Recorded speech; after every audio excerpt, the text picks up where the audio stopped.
Okay, today I want to talk about a subject that you might come across in the past or recently.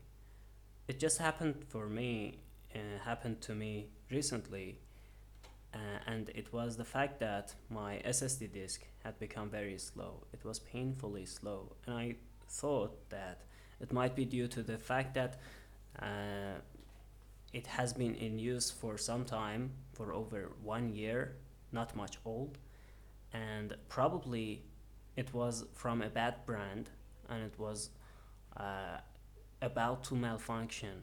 It was becoming it was malfunctioning. And I did some search over the internet, and I found something interesting that I never knew before.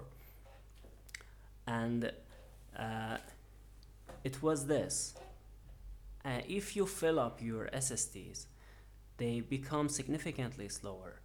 So, uh, because of the technology used in creating the SSD disks, which is NAND storage, they become very slow if you fill them up over 75% of their storage.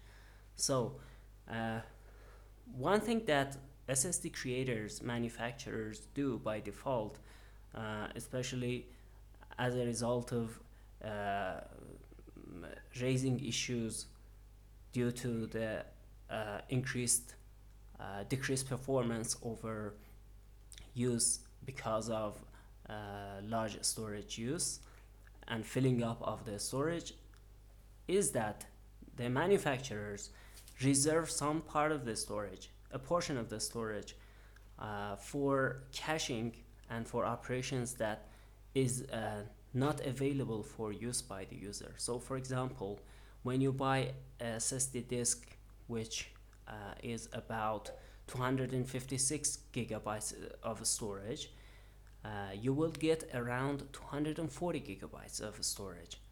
So basically, around 16 gigabytes of storage is reserved for some caching and other stuff that helps the SSD disk to manage itself to counter the decreased performance caused by filling up of the storage.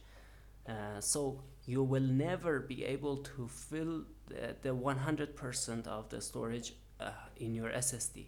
By default, some part of the SSD disk is reserved for use by uh, the let's say performance section, performance function of the SSD. Nevertheless, my SSD disk already had this option, and I had a SSD disk 256 gigabytes in size, and only 240 gigabytes was available for me. And nevertheless, I had significant decreased performance because uh, I had filled up most of my root and home partitions on my Linux desktop. So, uh, what I did, I removed some part of the storage that uh, another partition that I had created, and I added that to my existing extended partition. You don't need to do that, of course. And another conclusion that I received, that I thought of as a result of this problem, was that you should never create a home partition when you are installing Linux. You should just, uh, for example, when you are using SSD storage, you probably want to allow all the partition be available for Linux, and let Linux decide how to use that storage instead of partitioning manually. Or at least if you are going to partition it yourself, I recommend that you never set aside a separate partition for home.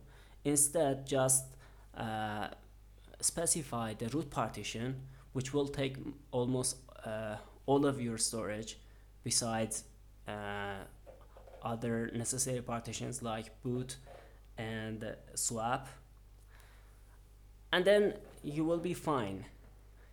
Because when you are creating new users for your Linux desktop, that user will be created under the root file system. So no need for extra and separate creation of user profiles and user directories, user partitions. One thing this, and so a big lesson that I learned today was that never fill up your SSD storage and don't partition it to millions of partitions. Just let Linux partition it for you. Besides boot and root partitions, and also the swap partition, you don't need any more partitions, I guess, and just let Linux, when installing it, decide how to use the whole partition. Most probably you are using an SSD, because they are very expensive, an SSD disk of average size.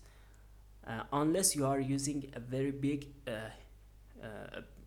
volume of SSD, like 1 gigabyte or at least 512 gigabytes of storage or 1 terabytes of storage, I recommend you let Linux decide for you how to use the storage.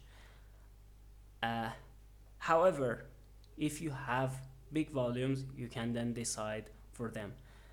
In that case, even I recommend, for example, you have a storage that you want to use for Linux, and it's, let's say, about 512 gigabytes of storage, and then you want to use the whole of it for Linux. Then create a separate partition for that, an extended partition for that section, and under that section, under that extended partition, you create your root partition, boot partition, and swap partition, nothing else. And then your Linux will manage the storage on the root partition for you. Okay, I hope that you liked this video. If you liked it, please give it a thumbs up and hit the subscribe button down below.